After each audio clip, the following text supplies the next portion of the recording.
Second, they're not specialized, they don't have the time.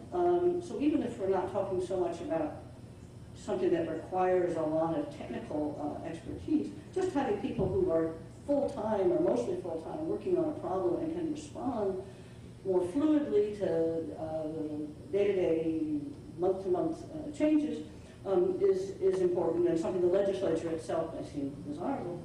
Third, there are political reasons for delegation, which you certainly see in the US, I'm sure you do in Peru, too, where the legislature says, look, this is a really hard problem, regulating electricity or telecoms or something. Some people are going to be harmed, other people are going to be helped. We don't want to have to write a law where we take the blame for all of that distribution of cost. So we write a relatively general statute and delegate the hard choices. And even if you don't think that's too positive, too great an idea, it's I think, something we need to accept and understand as an inevitable part of policy making, of the legislative dynamics of legislative activity. All right, so that's the first claim, a kind of empirical claim that this is going to happen, and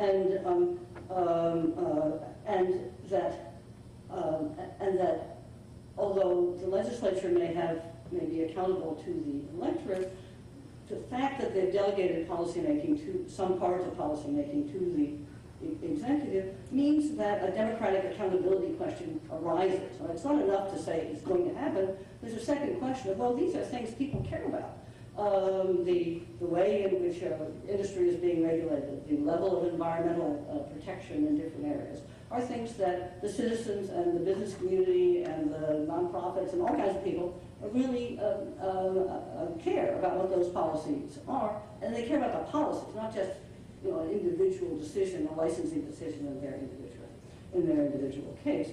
To me, at least, that becomes an argument for thinking about what are the sort of substitutes for the more direct democratic accountability through the representative legislature within the policymaking inside the bureaucracy, or wherever it could be happening. Here is where public law, administrative law, comes in as a way to kind of organize and manage that process, both through the requirements for transparency, for some kind of competence, and for some level of accountability. So that you think of public law as helping to organize and manage a consultation process, a requirement of transparency, a requirement of consultation, a requirement of giving reasons for what you're doing when you're making policy. Now, I want to be clear that what I'm talking about here is a process of making rules, general rules, within the bureaucracy or an agency, but where the officials in the regulatory agency or in the public administration have the ultimate authority to make the decision under the statute. There are other proposals that imagine that regulations can be made in this context simply by kind of getting the stakeholders together. Get all the people around the table who are representatives of groups that are concerned about the issue, let them negotiate it out and come out with some kind of a rule, which the state then promulgates. That can work in some areas, but I'm quite skeptical of it as a general response to this sort of democracy deficit problem, and I think you can think of a lot of reasons why that might not be true. First, some groups are not going to be easy to represent around the table. The general public may not be there may be consumer organizations or environmental organizations, but they may be important to listen to, but not clearly representing the broader public. Groups may be represented by one or another interest, but there may be a lot of variation in how good they are at bargaining around the table. Some people may just be incompetent, bargainers, for other reasons, the idea of somehow delegating the making of these norms and rules to the groups concerned, I think, raises even more serious problems, and something that is ultimately led by a group that has some political accountability in the ordinary ordinary sense to the electorate, but must listen and account for itself from listening to other people. Finally, there's the courts then come in, and the problem here, of course, with the courts is giving them a limited but decisive role.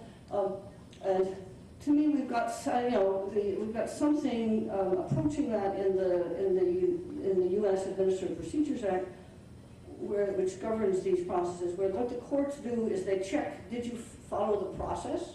Did you actually have hearings? Were you transparent? Did you give reasons? Number one, and second, was the regulation that you promulgated consistent with the underlying statute that gave you the authority to do that?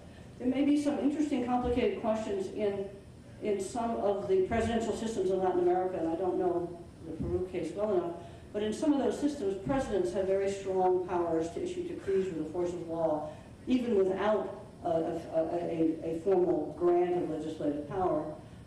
This happens in the U.S. too, but less strongly than in some of these countries, and those raise particular problems, and maybe special issues that are raised there.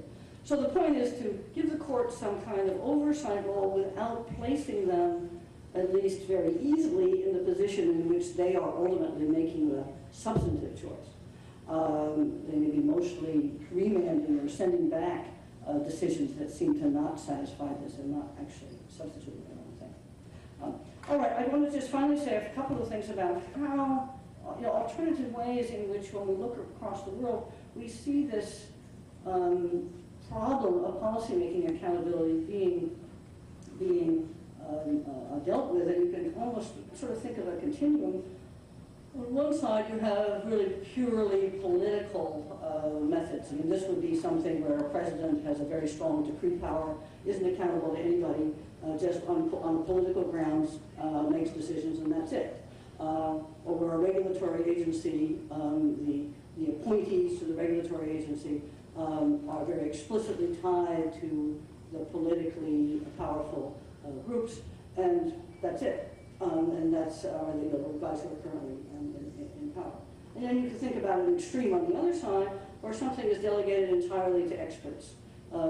Basic science policy, it's only the physicists or the high science people that may know how to regulate that. So it's kind of a class of cases in which the public accepts the idea that this is purely an expert-based thing. I think that's a relatively small class of cases because, of course, experts themselves disagree, and expertise is often bound up with politics. But it's just to put a sign on it.